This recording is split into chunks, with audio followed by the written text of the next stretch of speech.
homens ou máquinas?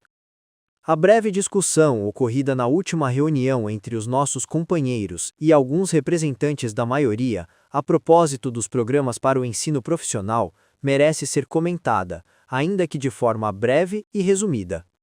A observação do companheiro Zini, a corrente humanística e a profissional ainda chocam-se no campo do ensino popular. Ocorre tentar fundi-las, mas não se deve esquecer que antes do operário existe o homem, ao qual não deve ser retirada a possibilidade de movimento nos mais amplos horizontes do espírito para submetê-lo subitamente à máquina, e os protestos do vereador sincero contra a filosofia encontra especialmente adversários quando afirma verdades que ferem os interesses particulares. Não são simples episódios polêmicos contingentes, são conflitos necessários entre quem representa princípios fundamentalmente diversos. 1. O nosso partido ainda não se pronunciou sobre um programa escolar concreto que se diferencie dos tradicionais.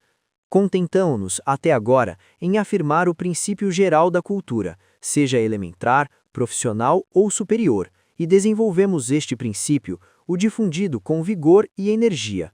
Podemos afirmar que a diminuição do analfabetismo na Itália não se deve tanto às leis sobre o ensino obrigatório, quanto à vida espiritual, ao sentimento de certas determinações necessárias à vida interior, que a propaganda socialista soube suscitar nos estratos proletários do povo italiano.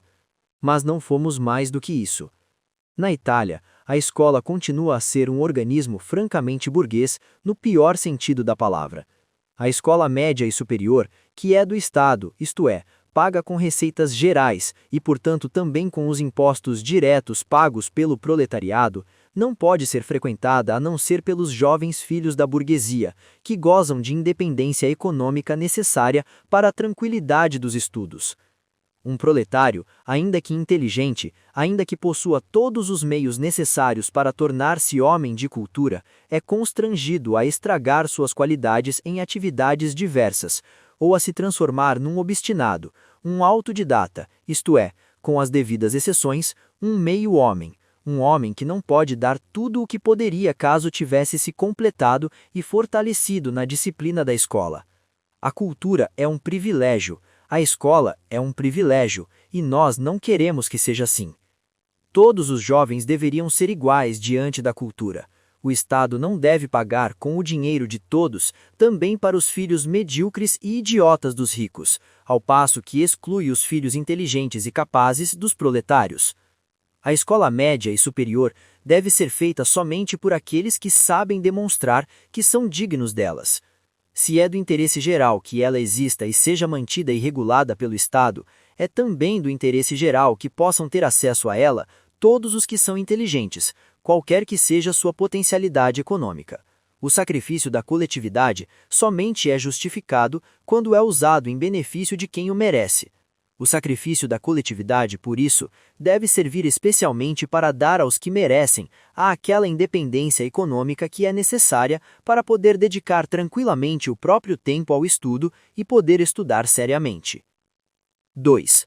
O proletariado que está excluído das escolas de cultura média e superior por causa das atuais condições da sociedade que determinam certa especialização nos homens, antinatural, já que não baseada na diferença de capacidades e, portanto, destruidora e prejudicial à produção, tem de ingressar nas escolas paralelas, técnicas e profissionais.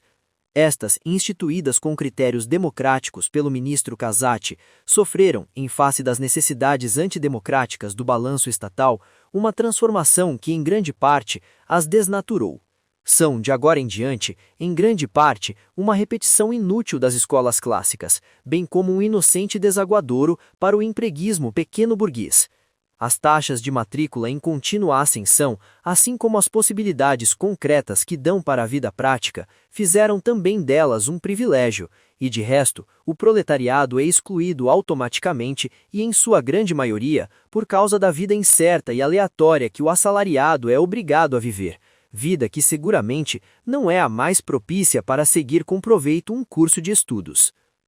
O proletariado necessita de uma escola desinteressada, Uma escola que seja dada ao menino a possibilidade de formar-se, de tornar-se um homem, de adquirir aqueles critérios gerais que servem para o desenvolvimento do caráter.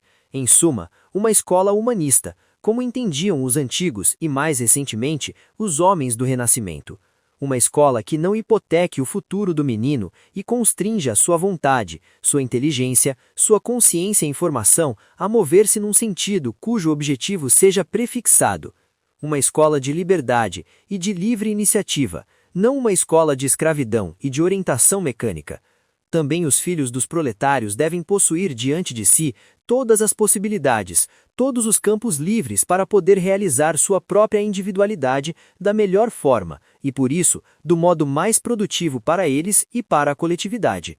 A escola profissional não deve se transformar numa incubadora de pequenos monstros aridamente instruídos para um ofício, sem ideias gerais, sem alma, mas apenas com olho infalível e mão firme.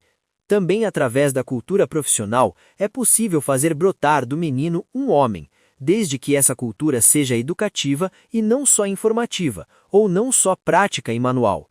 O vereador sincero, que é um industrial, é um burguês demasiado mesquinho quando protesta contra a filosofia. É certo que para os industriais mesquinhamente burgueses pode ser mais útil ter operários máquinas em vez de operários homens. Mas os sacrifícios aos quais a coletividade se submete voluntariamente, a fim de melhorar-se a si mesma e fazer nascer do seu seio os melhores e mais perfeitos homens, que a elevem ainda mais, devem repercutir beneficamente sobre toda a coletividade, e não só sobre uma categoria ou uma classe. É um problema de direito e de força, e o proletariado deve estar alerta para não sofrer um novo abuso além dos tantos que já sofre.